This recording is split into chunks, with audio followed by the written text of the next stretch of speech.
Are you feeling a little bit stressed now as a man? And you're like, how can I relax a bit more, feel a bit more peaceful? Well, today I'm going to share with you my experience of going through this a lot and 3 tips for you today to implement. And if you stay until the very end, I have an extra special point then for you as well that you're really going to want to stick around for.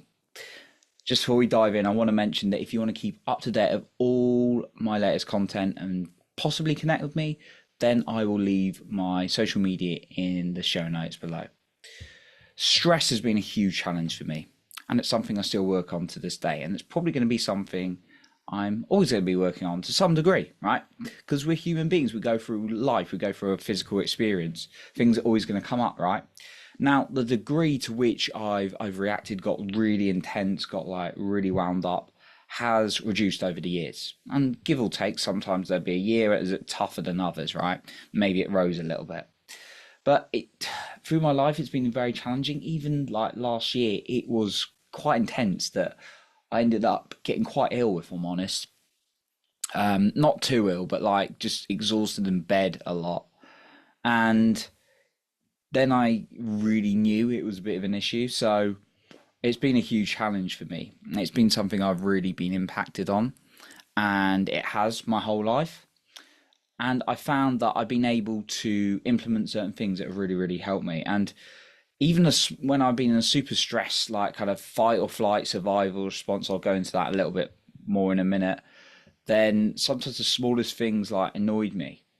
Someone will say something and I just get annoyed by it because I'm like perceiving it in the wrong way, and really losing my temper, really getting angry.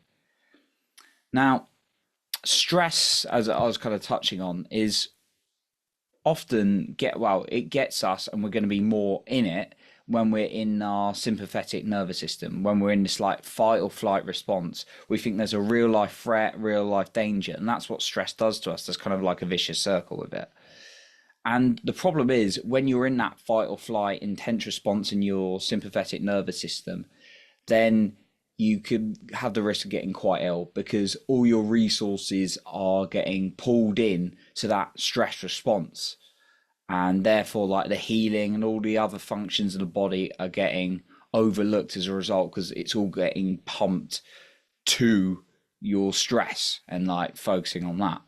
So that's why people can get chronically ill in those cases, studies have shown, right? So it's been a huge one for me, and that's why I've really focused on it, because I know I've been exhausted, I've been tired from it. So I really have to watch myself, not get too stressed. And there's good kinds of stress and there's bad kinds of stress. There's temporary stress when you maybe go work out and you put a bit of pressure on your muscle. That's stress, but it helps you grow. There may be times where you went through some exams or some job at work and you grew as a person, and that was temporary, right? That could be healthy because it helps you grow. Yet if we're constantly in stress, it is not good for us. So I want to ask you, or make you think about like how much maybe stress is impacting you. Maybe it's impacting others around you, because you're anything like me, you won't want it to continue. So here's like 3 tips I really want to share that have helped me. Number 1, this is something I've learned from one of my great mentors. What are your rules for stress? Like for me, I've learned that unconsciously we form a lot of rules.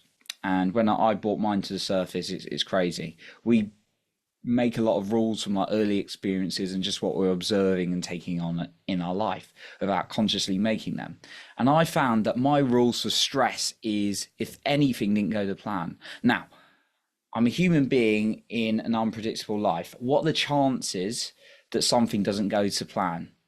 Like 1,000,000%? Yeah, of course, right? That's going to happen at some point in my life, right? So therefore, my stress was quite high.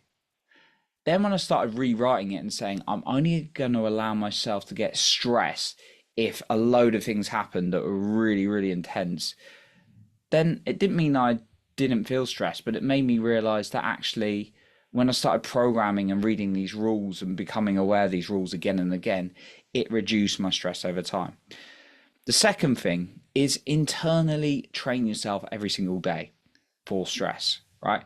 Now, how do we do that? get a morning routine going, get yourself visualizing the best outcomes, get yourself writing down gratitude, getting yourself into a place of love, connecting to your heart, making sure you find something for you that's going to train you into a more calming, loving state every single day, because else you're just completely at the mercy of life, right? So things are going good, okay, you might feel all right. But if things are feeling bad, you feel terrible. Now, if you're training yourself every single day, it doesn't mean you're not going to feel bad again, but it just means you'll be more equipped to deal with the challenging emotions and feel less stress. So find something to train yourself with, whether you're good, neutral, or feeling bad. Every single day, train yourself mentally. And then the third thing, have a backup plan. I kind of touched on this a bit earlier, but I have on my phone like a 3-step process if stress gets intense. It's not about, or was I share this in the last podcast? Blimey, my brain's going. Anyway, I have on my phone a 3-step process for when challenging emotions come up. And what I'll do is I'll allow myself to feel it and observe it. I say, I am not this emotion. I'm experiencing like stress, and I'll observe it. The next thing, when I've allowed it to process through my body, is I reframe the meaning. What else could this mean? And then I will celebrate myself for going through that process. And if I really need to, I'll use one of my other tools like breathwork or something to work through that. So have a backup plan, write down like a really short process you can use in the moment, so you're prepared proactively in advance. I've got an extra point I want to share with you as well, but just before I get onto that, I want to mention and remind you again that if you want to keep up to date with all my latest content and connect with me, then you can find my links for social media link below in the show notes. Here's a bonus point that's really, again, it's something I've been caught and made a mistake of and not looked at, and it's very easy to do so, but it's more of a reminder. Focus on what you want to feel, not on not feeling stressed. I'll say that again. Focus on what you want to feel and don't focus on not feeling stressed, okay? And what that means is often we like, I don't want to feel stressed, I don't want to feel stressed, I don't want to feel stress.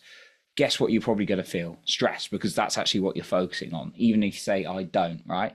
Instead, what's an opposite?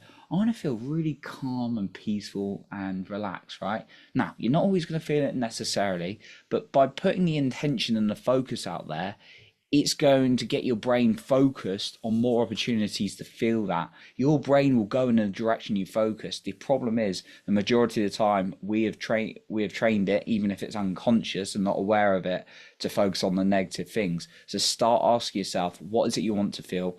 And then see the opportunities automatically that will come up when you ask that question.